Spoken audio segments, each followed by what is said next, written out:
Have you heard? Sitting is the new smoking. In this video, I'm going to show you a simple and fun way to work while standing up. It will improve your posture, burn more calories, and keep you focused and healthy. But before we jump into the demo, let me give you the hidden truth behind the death from the sky conspiracy. Turns out, sitting for more than 8 hours a day, yes, even at the dinner table, can be as dangerous as smoking. It's also comparable to obesity when it comes to raising your risk of heart attacks, strokes, and even cancer. Hello, I'm Pavel, an anthropologist with zero fitness credentials who got fit after 40, and today I will release you from the sitting hell. Let's talk about some studies on sitting and its effects. Bet you saw this one coming from miles away. Sitting has been shown to cause back pain and spine problems. But wait, there is more. In some cases, it can even throw in a bonus: osteoporosis. Sitting also messes with your body's ability to regulate sugar and blood pressure. In fact, that it's considered an independent risk factor for heart attacks. It means sitting increases your risk of heart disease even if you don't eat more or move less. Just sitting in itself is dangerous.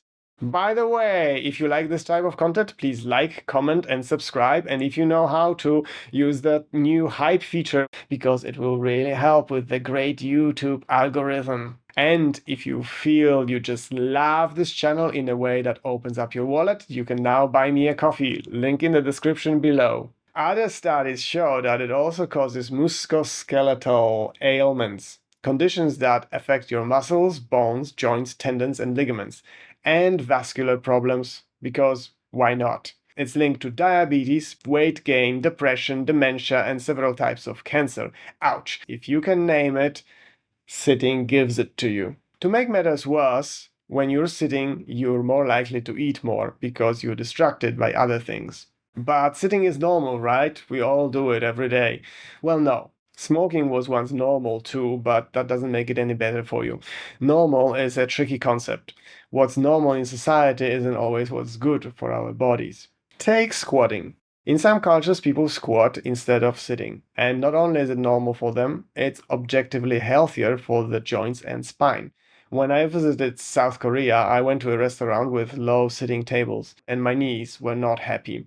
But thanks to my squatting practice, today I'd probably enjoy that setup a lot more. Sitting is one of those societal norms that doesn't serve us very well. We need a cultural change, and you can be a forerunner of this change. And if anyone asks why you're doing what I will show you to, and you don't want to admit that you're just being weird, you can just say, well, it's part of the Sendika method. Doctors are pretty unanimous. Move around every 30 minutes or so, get the blood pumping out of your calf muscles, take a quick walk, stretch, do something, anything. Even if you get as much exercise as recommended, long bouts of sitting can negate those benefits. Yeah, it's like the chair is an exercise black hole sucking up all the good stuff that you're trying to do.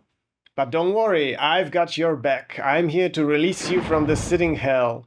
Time to show you my simple setup. I take the stool I normally sit on and place it right on top of the table. Then I pop my laptop on top of that stool. And if I need more space for a mouse or notebook, I just grab another stool and place it beside the first one.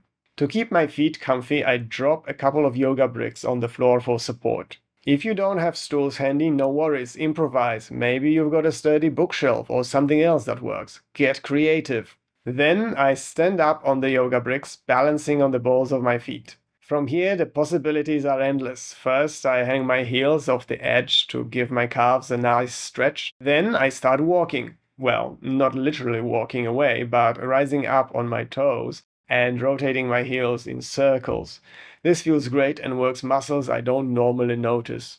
I switch it up too. Sometimes I rest on one foot, placing it around my knee or ankle, like I'm about to dive into some deep philosophical thought. This setup also helps me keep my back in check. It's like multitasking, stretching, moving, and maintaining good posture.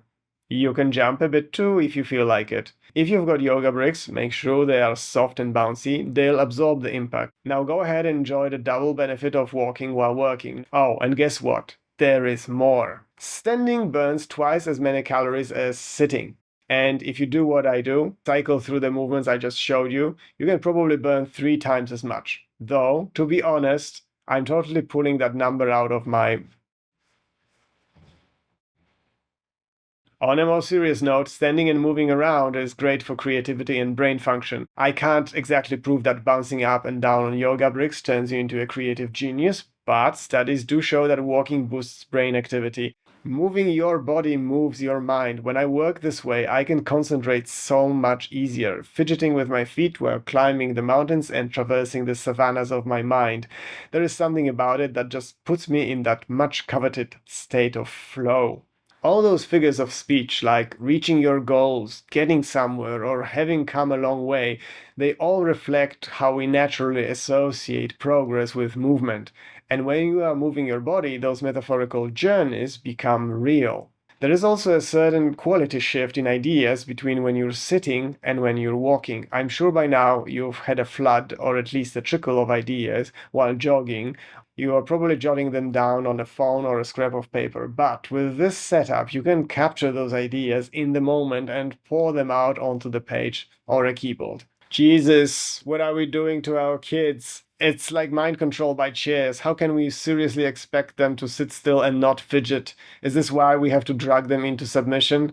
Who's gonna rescue them? The real reason I started using standing walking posture is that I simply couldn't bear to sit anymore. My ass hurt. Yes, I know what the meatheads will say about the amount of meat on my ass. And it also felt like I was limiting my newly regained flexibility. Check out the Radio Taiso and Move Like a Kid episodes. Once my body opened up, it seemed to refuse to go back into bondage. And I stuck with it because it's been a fantastic change for me, and most importantly, because it is fun. Our bodies thrive on movement. We're not built to be sedentary. I hope we will collectively wake up to the benefits of engaging the body and mind simultaneously to enhance creativity and productivity. I envision a future where standing or walking desks become a norm and not just a quirky option. Until then, you need to strike out on your own. 2 yoga bricks and a stack of books. This method not only benefits your health, it empowers you to unlock your full body-mind potential. In the past, I also used the stability ball to sit on. It allowed me to bounce up and down a little and do some curious things when I got bored. But honestly, this setup is so much better. It is a curious and satisfying feeling to be tired from walking after an intense, intellectually absorbing task. You really have to try it to understand what I mean.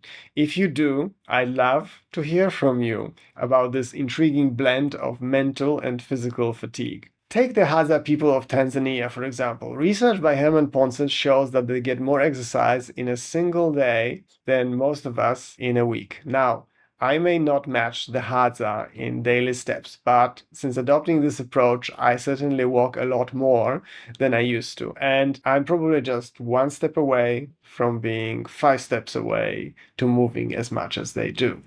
There are standing desks and variable height desks out there, and they are great tools. But remember, they only work if you actually remember to use them. And they don't come with yoga bricks to help you pump the blood out of your calves. So make sure to grab some accessories. Books will work in a pinch too. Now, whoever said that anthropology is a useless discipline has got another thing coming. By the way, the script for this episode was crafted exclusively using the walking writing and walking typing method. That's it from me today. Thank you very much for watching, and I see you next time. Bye.